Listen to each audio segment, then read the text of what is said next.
Mula sa Philippines, trending news mga kapatid. Ayan nag-aaway daw ngayon ng Vietnam at China. Naku po, ang dami talagang kaaway nitong China mga tol. Talagang pagdating ng panahon talagang ibabagsak ni Xi Jinping yung sarili niyang bansa dahil sa mga pinaggagawa niya.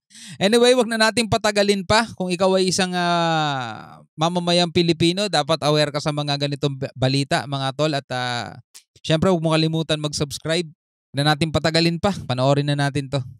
Samantala, magpupulong naman ang mga miyembro ng Association of Southeast Asian Nation o ASEAN para sa Coast Guard and Maritime Law Enforcement Forum sa may Davao City mula yang June 5 hanggang 8 ayon sa Philippine Coast Guard.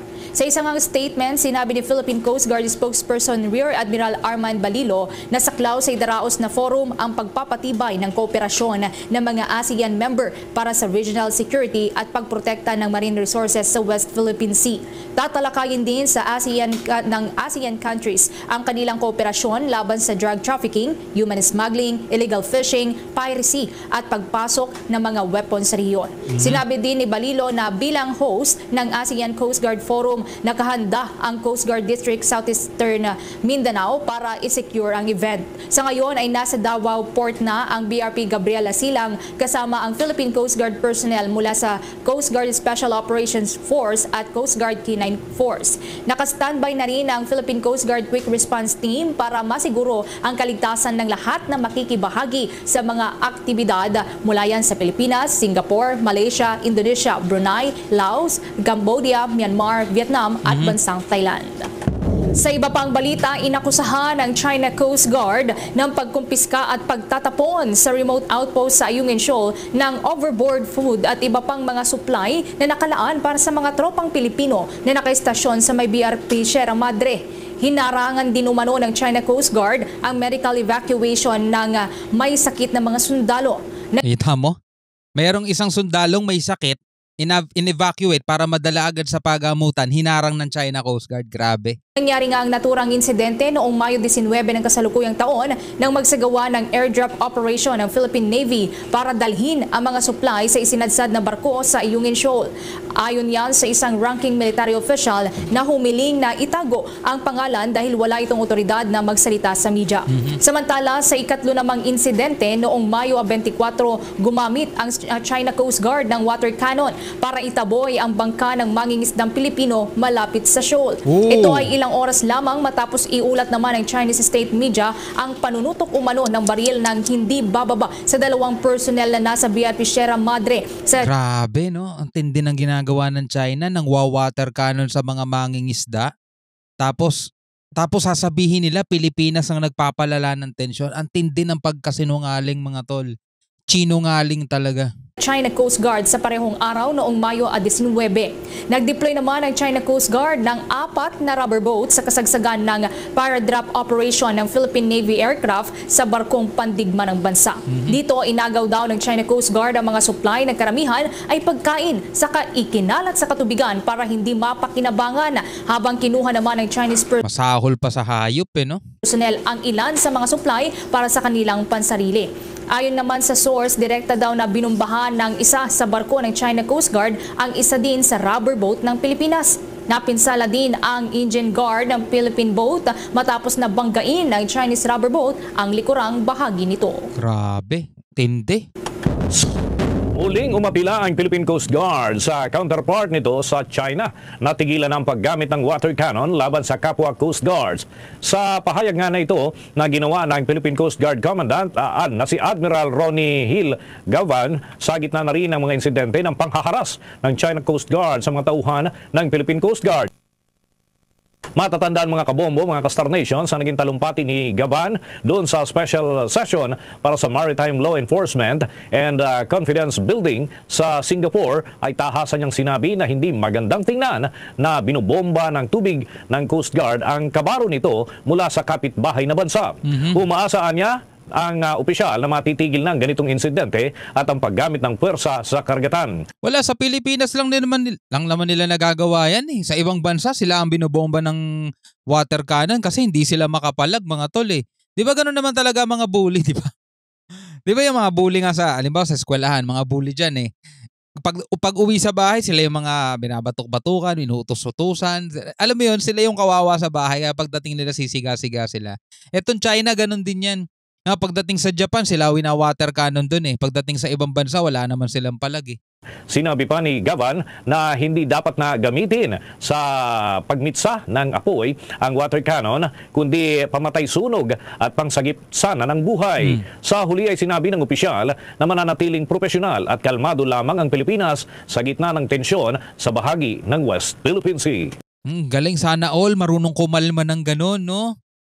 Kung namamaster mo yung emotion mo, mamamaster mo lahat eh. No, ibang klase yung mga training talaga nito mga tol, kaya nakakabilib sila.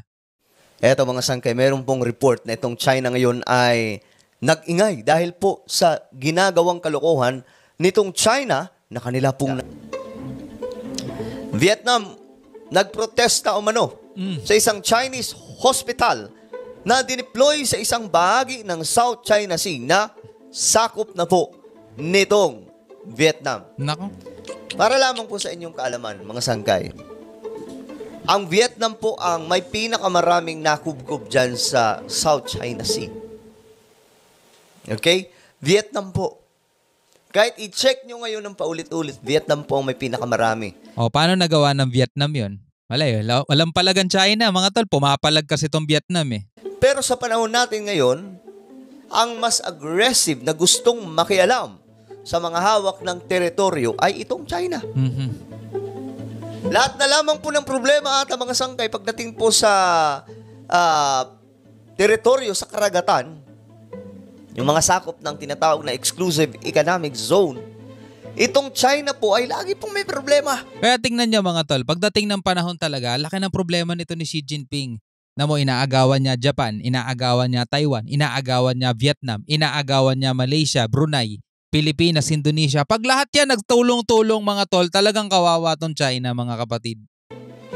Kita niyo ang nangyari. Ginawa po nila sa Japan, sa may Senkaku Island. Di ba? Ginawa rin po nila yan sa Indian Ocean.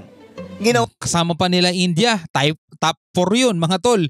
Sa mga malalakas na bansa. Ay, talaga, magiging pulburon magiging pulburon tong China sa mga pinagagagawa nila. Ginawa rin po nila yan sa Pilipinas. Umikot pa po doon sa kabilang banda, sa kabilang dako na malayo na po sa China. Ganyan po kaloko-loko itong Chinese government.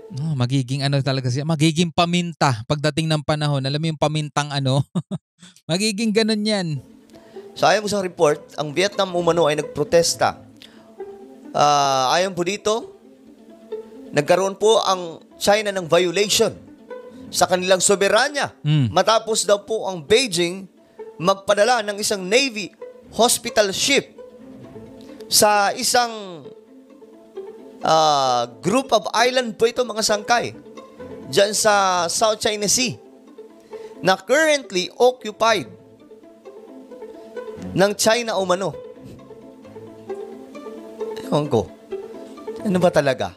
Occupied na ito ng China o Vietnam? Okay. Currently occupied by China but claimed by Vietnam and Taiwan. Naku po. Ito na naman, mga sangkay, may kabanggaan na naman po itong China. Dami nilang kinukuha, Alam niyo, pagdating sa teritoryo, paunahan lang yan eh. Kung sino ang mauna dyan. Pero hindi, kaya nga may UNCLOS eh. May 1982 UNCLOS eh. Nakapirma maraming bansa dyan eh. Para yung UNCLOS ang magsasabi na, para wala ng away-away, para walang conflict. Ito, yan, dyan ka, yan ang boundary mo ha. Ikaw, China, ito boundary mo. Pilipinas, ito boundary mo. Malaysia, ito boundary mo. Para hindi sila nag-aagawan. Diba? Kaya nga nagkaroon ng law of the sea eh. Ang problema nitong China, gusto niya, kanya lahat yan, kanya yung buong yan. Kumbaga, lagi nga nating ibinibigay na analogy rito para tayong magkakapatid dito mga tol eh. Tapos meron tayong isang cake sa gitna na meron tayo kanya-kanyang slice, kanya-kanyang bahagi para hindi na tayo nag-aagawan. Ngayon ang gusto ng China, hindi akin lahat yan. Akin lahat yan, buong yan. Ganong kadamot mga tol. Lalo na po yung mga malalayo na po mula sa tinatawag na exclusive economic zone. Kung sino ang maunang makapunta doon at makapwesto, magiging kanila yan. Yan ang nangyayari dyan sa South China Sea. Kaya ang dami pong nakubkob nitong Vietnam. Ngayon, nag-aaway na po itong China at Vietnam dahil po sa isa na naman, ayon po dito, ito po ay a group of small coral islands and the reefs doon po sa South China Sea. China Central Television first reported the story on May 21. Doon po nabisto. Sabi po dito ng deputy spokesperson ng Vietnam Ministry of Foreign Affairs, his country objected to the ship's presence. So kinontra po nila yung yung presensya po nitong barkong. Napakalaki daw mula po sa China. Ito po ay barkong hospital. Hospital ships. He spoke Hospital May ship. 23 in response to a question. Okay. So, isa po itong tanong. Tinanong po siya. Ngayon, ayaw po talaga ng Vietnam. At alam po natin, mga sangkay, na may kapasidad po ang Vietnam na pumalag laban po sa China. Saka pagdating sa alam mo yung Vietnam War, mga tol, ang lupit niyan. Yung nakalaban nila dati yung sino ba kalaban nila? Amerika ba? Ang galing ng mga ginawa nila mga tunnel sa ilalim. Ang tindi nung pag napapanood ko yun dito rin sa YouTube mga tol, napapanood. Kung tindi ng mga technique nila. Talagang pag pumasok ka doon at sinundan mo na, ay wala, hindi ka na makakalabas doon sa mga ginawa nilang underground tunnel. Ang lupit nung technique ng Vietnam. Mga Vietnamese. Talagang hindi po magpapatalo ito, mga sangkay. Ang binabasta-basta lang naman po ng China ay yung bansa na katulad ng Pilipinas na wala pong kakayahan, wala pong kagamitang pwedeng papalag sa kanila. Sa ngayon. Ito nga po yung problema sa bansa natin 'Di ba? Ang lakas natin mag-claim pero inaapi-api lang tayo kasi Tama, tama dito si Sangkay mga tol. Alam nyo, kasalanan din naman ng Pilipinas yun kung bakit tayo napag-iwanan. Kasalanan to ng mga naupo. Wala naman tayong ibang masisisi mga tol kundi yung mga umupo sa mga nakaraan. 'Di ba? Panahon dati ni Marcos, pinapalakas niya yung hukbo ng Pilipinas kaya may mga sarili tayong scientist dito, nagde-develop tayo ng sarili nating mga rocket. Pero tignan mo, nung nawala na sa posisyon si Marcos, may pumalit na isang housewife. Wala na mga tol.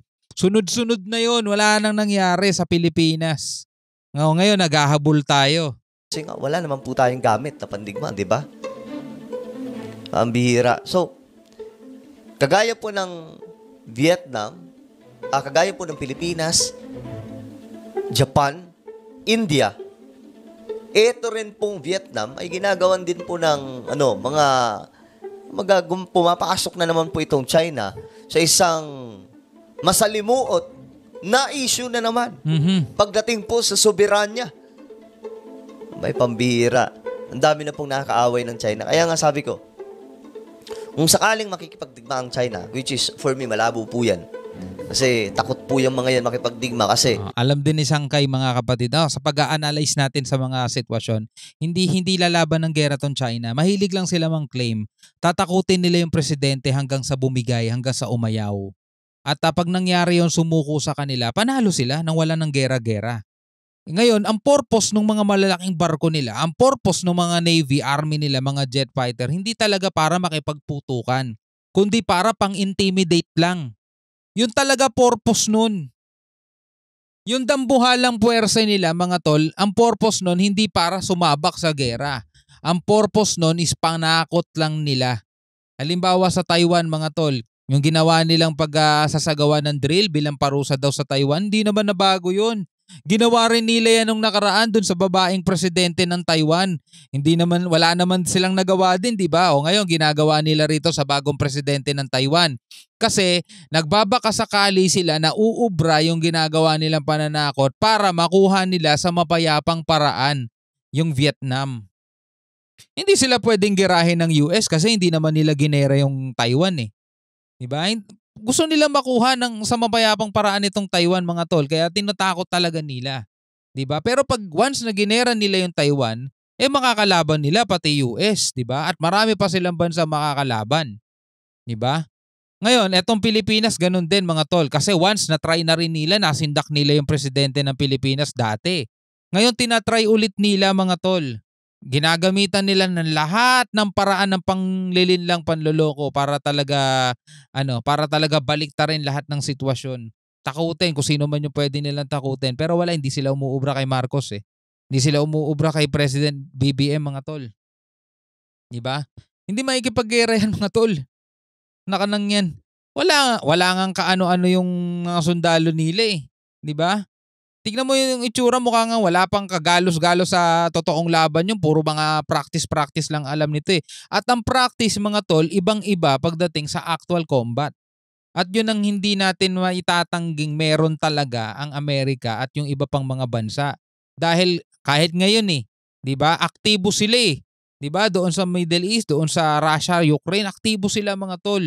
Yung mga fighter nila, yung mga jet nila, yung mga barko nila, talagang makikita mong naikipaglaban talaga. Yung China, puro simulation, puro drill, puro pananakot. Yun lang talaga purpose nung kung bakit nagpalaki ng ganyan ng China. Kahit kayo mga kungpu-kungpu nila, hanggang movie lang yun eh. Yung mga kungpu-kumpurot nila, mga talagang movie lang yun. Yung mga kungpu master nila, hanggang movie lang yan. Tignan mo, pag lumalaban sa mga totoong fighter, totoong warrior sa mga kickboxing, di ba isang suntukan pa lang tulog na eh. Sa ganun lang sila magaling, mga tol, sa imagination. Ang lupit ng imagination nila. Sila pinakamagaling sa imahinasyon nila. Well, anyway, bilang isang Pilipino, ano masasabi mo dito sa video to? No, na ngayon ay nagrereklamo na pati Vietnam sa kanila. Hanggang sa muli, ako nga pala si Shobal D. Peace out.